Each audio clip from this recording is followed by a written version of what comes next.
जी हाँ, इस शफाक वकील ने अपनी बीवी का गला दबा दिया। इसने सिर्फ एक जान नहीं बल्कि 2 इंसानी जानों का किया है कत्ल। मुलजिम का मौक़िफ़ लेना भी जरूरी है। इसने टीम मुजरिम कौन से क्या बात की? क्या इस शफाक कातिल को अभी भी अपनी वकालत का है गरूर? क्या इस दरिंदे को 2 इंसानी जानों के कत्ल के बाद भी जरा बराबर शर्मिंदगी नहीं? टीम मुजरिम कौन जब इस मुलजिम का मौक़िफ़ लेने पहुँची ताकि सच्चाई मुकम्मल तौर पर सामने आ जाए, हमने उसे बताया कि उसका मौक़िफ़ कितना अहम है। लेकिन जब मुलजिम अपनी बात न कहे और बात करने से कतराए तो समझ जाना चाहिए वो अपने गुनाहों का कर रहा है एहतराम। और जब मुलजिम बीवी और नन्ही रूह को कत्ल करने के बाद थाने में करता रहा आराम, हमारे लाख बुलाने पर भी न आया, तो हमें यकीन हो गया कि यही कातिल है जो इतना बेहिस हो चुका है कि इसे इंसानी जान की कदर नहीं, जो इस कदर शफाक है कि उसके दिल में बेटी के लिए जरा बराबर भी रहम नहीं। आप भी जरा गौर से देखिए इस दरिंदे का असली रूप। उसे तो हम मेरी बात सुन ले,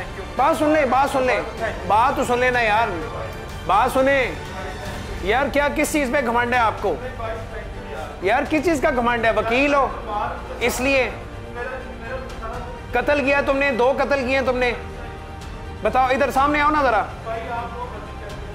शर्म नहीं आती? छोटी सी मासूम बच्ची जो अभी दुनिया में नहीं आई उसे खत्म कर दिए। हाँ, उसे खत्म करने के लिए तुमने अपनी बीवी को कत्ल कर दिए। इंसान हो क्या हो? बताओ मुझे। नवाबों की तरह लेटे हुए यहां पे किस चीज की अकड़ है? वकील हो, ये अकड़ है। ये देखें नाज़रीन, ये कातिल है, वकील है, ये कातिल वकील है। और ये जो हमारे जो इन्वेस्टिगेशन जो ऑफिसर हैं वो बार बार इनसे रिक्वेस्ट कर रहे हैं, जोर ज़बरदस्ती नहीं करना चाह रहे, बार बार रिक्वेस्ट करेंगे बाहर आओ, आके बात करो, अपना बयान दो। लेकिन इस चीज़ की इस बंदे में ज़रा अकड़ चेक करें। ये तसल्ली से अंदर जैसे नवाबों की तरह लेटा हुआ है, जैसे इसने जुर्म ही कोई नहीं किया। और इसने सबसे बड़ा जुर्म किया है, इसने 1 नहीं 2 इंसानी जानें ली हैं, अपनी बीवी को कत्ल किया है। उस मासूम का कोई कसूर नहीं था, उसकी कोई गलती नहीं थी। उसकी गलती इसकी नज़र में सिर्फ ये थी कि वो एक बेटी को पैदा कर रही थी जो कि उसके अपने इख्तियार में नहीं थी। उस बेटी को दुनिया में ना लाने के लिए, यानी कि वो बेटी पैदा ना करे, उसने अपनी बीवी को कत्ल किया। और यहाँ पे किस तरह नवाबों से लेटा हुआ, नवाबों की तरह लेटा हुआ है और बहाना कह रहा है कि मेरी तबीयत ठीक नहीं है, मुझे बुखार है। ये बात सुनो, इधर आओ जरा। मुनीर साहब, क्या वजह है? बात सुनिए जरा। मुनीर साहब हमारे साथ है, ये क्या वजह, बाहर क्यों नहीं आ रहा? कहता मेरी तबीयत खराब है। तबीयत खराब है कि इसका दिमाग खराब है? मुझे लगता है इसका दिमाग खराब है। दिमाग भी खराब है और तबीयत भी खराब है। इसे उस वक्त ख्याल नहीं आया, अब ये कैमरे के सामने नहीं आना चाह रहा, मीडिया के सामने नहीं आना चाह रहा, अपना चेहरा लोगों को नहीं दिखाना चाह रहा। ये जो इसने बाहर अपनी जो इज्जत बनाई हुई है, जो एक नाम निहाद इज्जत है, ये चाहता है कि मेरी इज्जत खराब ना हो। हाँ, कोई मुझे देखे ना, मुझे देखे ना, तो जी इसीलिए इसी तरह यही चाहता है। बयान ये दे चुका है आपके सामने, बयान इसने कत्ल किया? जी दे चुका है। जी हाँ, इस शफाक शौहर ने न सिर्फ अपनी बीवी बल्कि उस मासूम रूह का भी किया है कत्ल, जो अभी इस दुनिया में आने ही वाली थी। मगर इस पुलिस अफसर ने जो सच्चाई बताई, जरा गौर से सुनिए। उसके जो नीचे जो टांगे हैं वो भी बेड के साथ थी। जी, बेड के साथ टच हो रही थी, थोड़ा सा फासला था। तो वो जो उसका दुपट्टा जिसे उसको फंदा डाला गया था, वो भी उसका नॉट जो है वो भी खुला था। नॉट भी खुला हुआ था? हाँ जी। और जो लटकी हुई थी वो टांगों की वजह से, जो बेड के साथ सपोर्ट थी उसकी वजह से लटकी हुई। जी जी हाँ, ये खुदकुशी नहीं बल्कि शफाकियत की इंतहा थी। शौहर ने अपने मासूम बेटे के सामने उसकी माँ को उतारा मौत के घाट, लेकिन अभी भी उसे कोई शर्मिंदगी नहीं है अपने गुनाहों पर।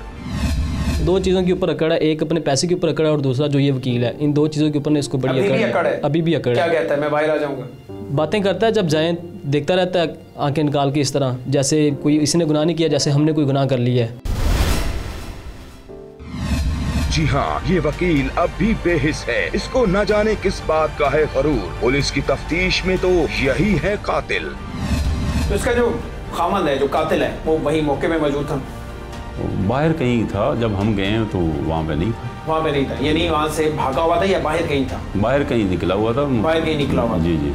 ठीक है, तो किसने इतला दी कि यही कातिल हो सकता है, यानी जो मदई हैं उन लोगों ने पॉइंट आउट किया कि यही कातिल होगा? भाई उसका अली जो है ना, भाई उसने पुलिस को भी इतला दी है और उसने ही FIR दर्ज करवाई है। ठीक है, तो उसने बताया है कि ये ही कातिल है। इससे तफ्तीश के दौरान इसने अपना बयान भी दर्ज करवाया होगा। जी जी, और ये इतराफ़ जुर्म कर चुका है, ऐसे ही है जी कर। क्या इसने वजह बताई है?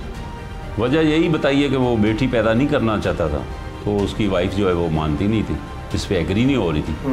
तो पहले उसने उसको अपने मेके में भी भेजा कि जाओ वहाँ से बादशाह करवा के आओ, लेकिन वो घर वाले भी उसके वालिदैन भी इस पर राज़ी नहीं हुए, तो उन्होंने समझा बुझा के इसको वापस भेज दिया।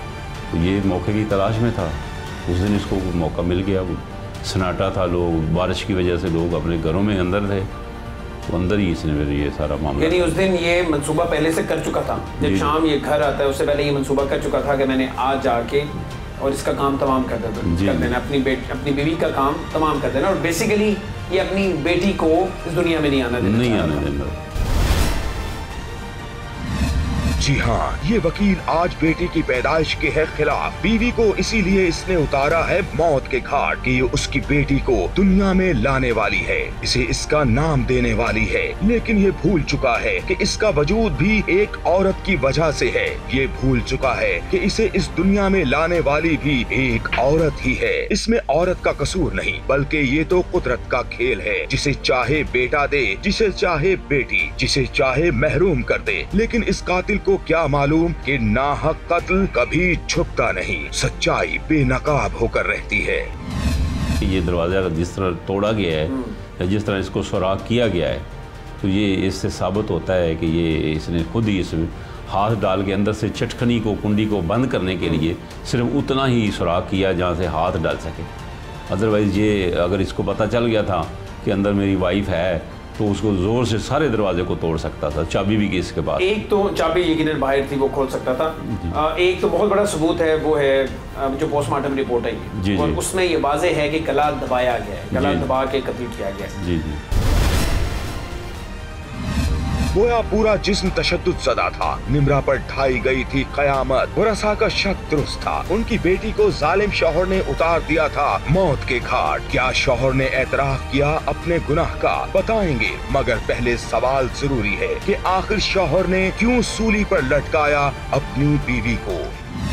इसने कत्ल कब किया? आपको तो रात को पता चला? ये अभी जो इसने कन्फेशन किया उसमें इसने बताया कि ये मेरे से गलती होगी तकरीबन 8 से 9 बजे वाले। रात 8 से 9 बजे? 8 से 9 बजे, रात 8 से 9 बजे। हाँ जी, ठीक है। कहता 8 से 9 बजे मैंने इसने बस वो अपनी तरफ से तो बड़ी सफाइयाँ दे रहा है कि मैंने तो ऐसे बस लड़ाई हो गई थी तो मैंने थोड़ा सा मारा है, तो वो मेरे से ज़्यादा मारा गया, तो ज़्यादा हो गया मेरे से। तो फिर यानी जब से निम्रा ने या निम्रा के वालिदैन ने इनकार किया कि हमने अबॉर्शन नहीं करवाना, उस वक्त तब से वो नाराज था और इस मौके की तलाश में था, और उस दिन उसे मौका मिल गया। यानी एक रात पहले बहाना, लड़ाई भी हो गई, उस दिन उसे मौका मिला, बहाना बना और उसने उसे कत्ल कर दिया। असल में वो निम्रा को नहीं, उसकी बेटी को कत्ल करना चाह रहा था। बिल्कुल ऐसे। अब इसने एक नहीं 2 कत्ल किए, एक तो अपनी बीवी और एक अपनी बेटी। और पोस्टमार्टम में आपने देखा होगा कि वो बच्ची के सारे पार्ट्स मुकम्मल हो चुके हैं, यानी कि उसके बाल भी आ गए, उसके नाखून भी मुकम्मल हैं, उसके अज़ा मुकम्मल हो चुके हैं, और वो 34 वीक की है, 34 हफ्तों का बच्चा है। यानी 36 पे पैदाइश होती है, 2 हफ्ते बाद 3 हफ्ते बाद उसकी बेटी ने दुनिया में आ जाना था, उसके पैदाइश हो जाने। इस जानवर की, इस दरिंदे की हरकतें देखें कि एक तो हमारी बेटी को मारेगा, अपनी को उसको मार दिया जिसने अभी दुनिया में आना था।